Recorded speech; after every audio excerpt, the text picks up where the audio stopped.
गर्मियों के दिन आ रहे हैं और महालक्ष्मी सेल्स आपके लिए तैयार है लेटेस्ट कंज्यूमर अप्लायंसेस के साथ। Branded air conditioners, best brands, best offers के साथ आपके लिए अवेलेबल है महालक्ष्मी सेल्स में। एयर कूलर्स जो आपके पूरे घर में ठंडी हवा से आपके दिन को और खुशनुमा बनाए। Single door refrigerator, double door refrigerators, inverter battery, deep freezers, visi cooler, LED televisions, semi and fully automatic washing machines, water purifier, RO plus UV, आटा चक्की, water dispensers, water coolers, mini refrigerators, सभी appliances best brands के best offers के साथ आपके लिए available है Mahalakshmi sales में।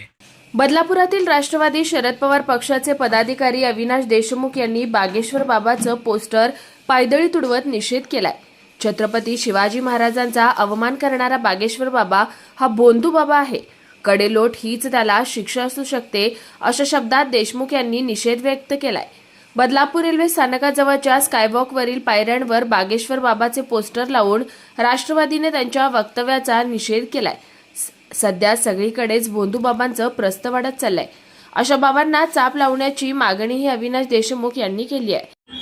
आज तुम्ही या ठिकाणी एक निषेधार्थ आंदोलन केलेलं आहे, बागेश्वर बाबांचे फोटो लावले, काय यामागची भूमिका? तो बाबा नाही आहे, महाराष्ट्राला भोंदू महाराजांचं ग्रहण लागलेलं आहे। एवढ्या मोठ्या लढवय्या, महाराष्ट्राचा अर्धदैवत यांच्या बाबतीत की तुम्ही लढाया करून थकलेत, आता तुमची तलवार, तुमचा जिराटूप हा रामदास स्वामीच्या चरणाशी द्या आणि स्वराज्य यापुढे आम्ही बघू, असं या राज्याचे मुख्यमंत्री देवेंद्र पंत, गंगाधर पंत, फडणवीस उपस्थित असताना हा भोंदू बागेश्वर असा बोलला आहे महाराजांच्या बाबतीत। या वाक्याला, अशा शब्दाला देवेंद्र पंत, गंगाधर पंत, फडणवीस यांचं समर्थन आहे का?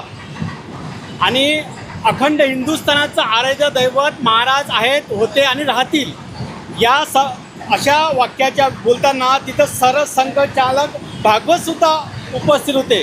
तर या भागवत साहेबांचं पण समर्थन या वाक्याला होतं काय, असं आमच्या तमाम महाराजांच्यावरती जे प्रेम आहेत त्या लोकांचं आणि राष्ट्रवादी काँग्रेसचं म्हणणं आहे की या वाक्याला देवेंद्र पंतांचं समर्थन आहे का? कारण त्यांच्या उपस्थितीमध्ये महाराजांच्या बाबतीत अक्षरशः खालच्या तऱ्हेचं वाक्य विधान या भोंदू बागेश्वरांनी केलेलं आहे। त्यांना माफी नाही आहे, त्याला कडेलोट होण्याची आम्ही मागणी करतो आहे आणि त्यानं महाराष्ट्रात पुन्हा पाय ठेवू नाही आहे। या बाबतीत गृहमंत्रालयावरती त्याच्यावरती कडक कारवाई घ्यावी, अन्यथा महाराष्ट्रात आंदोलन छेडण्यात येतील। Bureau report, Swanand media, Badlapur. ताज्या घडामोडींसाठी स्वानंद न्यूजला सबस्क्राईब करा आणि बेल आयकॉनवर क्लिक करा।